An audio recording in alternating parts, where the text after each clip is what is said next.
Do you want to learn how to make an amazing lasagna in the air fryer? You know what? I can teach you. Let's do it together right now.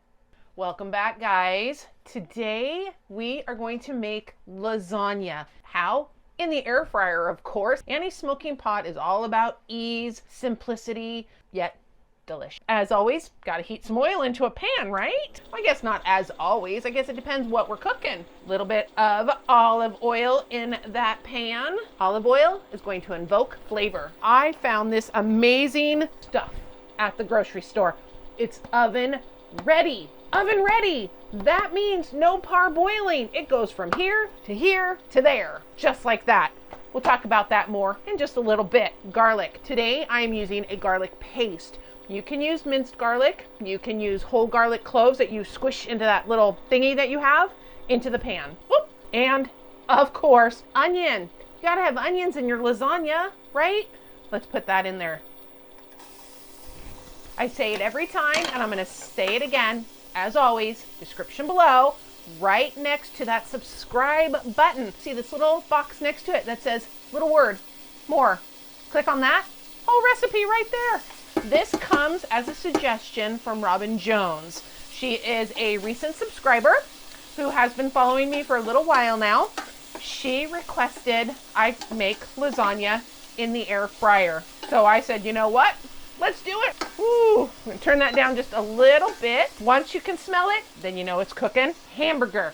I am again using a very lean hamburger. This is a 93.7 hamburger. I like to use the leaner meats for stuff like this only because if you use a heavier, fatter meat, then what happens when it gets into the air fryer and it starts cooking, more of that fat's gonna render out, and then you just run the risk of having almost like a greasy flavored pasta. And I don't want that. You don't want that. Nobody wants that. Potato masher breaks it up beautifully.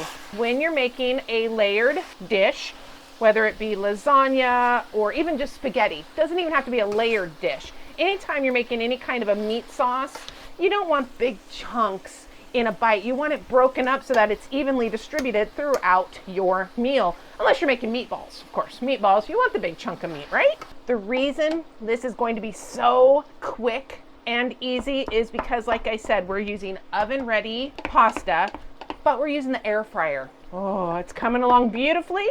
Let's add some spices. We have got kosher salt and black pepper. See, I never remember which one is which. One of these is basil and one of these is oregano. That's the oregano. That's the basil. And just put that in there as well. You're just going to cook this up until it's nice and brown. It is going to continue to cook in the air fryer as well, so you don't want to take it to where it's completely done.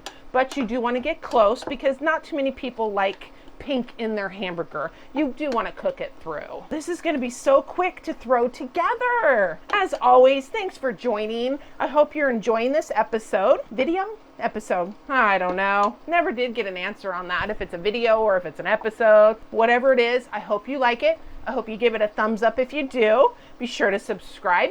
If you haven't subscribed yet, subscribe. That way you never miss an episode, which we are doing 2 a week still. And every once in a while, we're throwing a short in there as well. Okay, that is looking great. Jarred sauce. Again, you can make your own tomato sauce, some tomato paste, maybe a can of tomatoes if you'd like. Right now, it's all about ease and simplicity, so I am just using a jarred marinara. Maybe.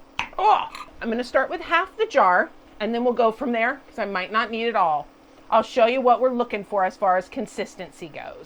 You know what? I think we're going to be able to use that whole jar. You want it not a soup consistency, but you want it a spreadable sauce consistency.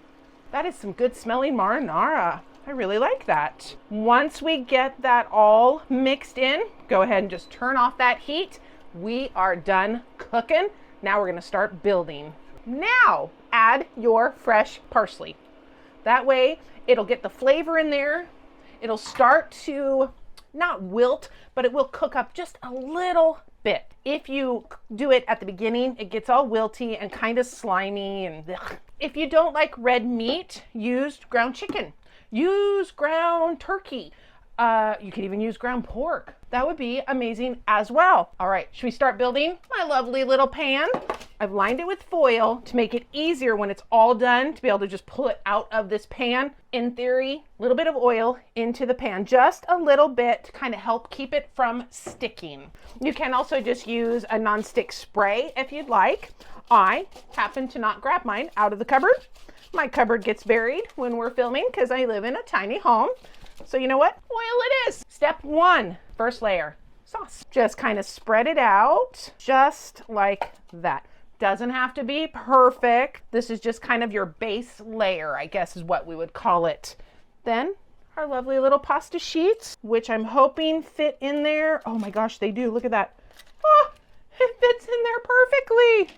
That's fantastic. Then more sauce. And we're basically just gonna layer this like this. We're gonna do the sauce. So sauce, noodles, sauce, then cheese, and then just repeat. We're using a ricotta, freshly grated Parmesan, and mozzarella. Tried to shred the mozzarella. Don't know if you've ever bought a ball of mozzarella. It doesn't shred very well. This is a full fat ricotta, because you know what? Fat means flavor. Just gonna kind of glop it in there, just little bits here and there. As it cooks, the next layer of noodles that we put on top will help spread it out. So don't worry about having it perfect where, oh, you gotta spread it out in there. You really don't. Oh my goodness. And then let's do some mozzarella and parm. And begin again. Now each layer of noodles that you do, you wanna do it the opposite way. So like the first layer went this way, this layer is going to go this way, and then just keep building. We've got it all constructed. We're going to turn on the air fryer. Want to go 360 for about 25 minutes for the first round. 360. And as always, if it takes longer than we initially say, like right now this first part's going to take 25 minutes, take it out, uncover it for another 10 to 15. The actual time though will always be right there. Just look right up there, right there. See, it'll even tell you the temperature in Celsius. Haven't quite learned yet what 360 is, but don't want your foil to stick, right, to the cheese.